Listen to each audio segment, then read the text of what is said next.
বন্ধুরা, বহুদিনের অপেক্ষা শেষে রাম মন্দিরের উদ্বোধন হয়ে গিয়েছে। প্রভু শ্রী রামলালার মূর্তিতে প্রাণ প্রতিষ্ঠার সময় এমন এক অলৌকিক ঘটনা ঘটে গিয়েছে যা জানলে অবাক হয়ে যাবেন। সেই ঘটনাই এখন আপনাদের জানাবো। সেই সাথে রাম মন্দিরের অজানা অনেক তথ্য আপনাদের বলবো, যেগুলি চমকে দেবে।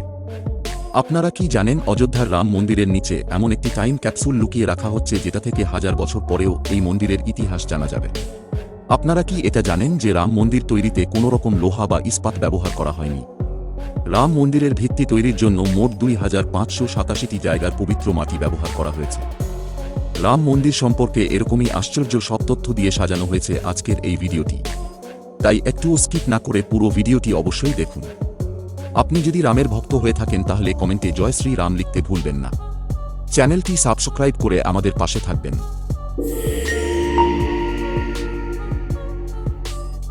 বহু বছরের বিতর্ক দূরে সরিয়ে অযোধ্যার রাম মন্দিরের উদ্বোধন হতে চলেছে।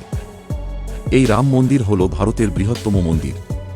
28,000 বর্গফুট এলাকা জুড়ে মন্দিরটি থাকবে, যার উচ্চতা হবে 161 ফুট।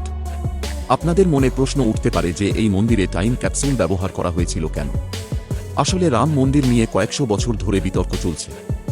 পরবর্তীতে যাতে কোনো রকম বিতর্ক না হয় সেজন্য একটি তামার পাতের মধ্যে সমস্ত তথ্য লিখে রেখে সেটি মন্দিরের নিচে স্থাপন করা হয়েছে।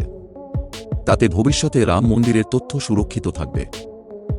মন্দিরের 2000 ফুট নিচে থাকা একটি টাইম ক্যাপসুলে ভগবান রাম এবং অযোধ্যা সম্পর্কে প্রাসঙ্গিক তথ্য খোদাই করা একটি তামার প্লেট থাকবে। ভবিষ্যতে এই মন্দিরের ইতিহাস নিয়ে যাতে কোনো রকম বিতর্ক তৈরি না হয় সেজন্যই এই সিদ্ধান্ত নেওয়া হয়েছে।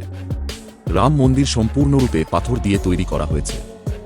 লোহা বা ইস্পাত ব্যবহার করা হয়নি, কারণ লোহায় মরিচা পড়ে সেটা একসময় নষ্ট হয়ে যেতে পারে। কিন্তু সম্পূর্ণটা পাথর দিয়ে তৈরি করায় সেরকম কোনো সম্ভাবনা থাকবে না। রাম মন্দির নিয়ে আরও একটি আশ্চর্য তথ্য হল, এটি তৈরিতে যে ইট ব্যবহার করা হয়েছে তার প্রতিটিতে শ্রীরাম লেখা রয়েছে। গত 5ই আগস্ট রাম মন্দিরের পবিত্রতা অনুষ্ঠান হয়। সেখানে দেশের 150টি নদীর পবিত্র জল ব্যবহার করা হয়েছে।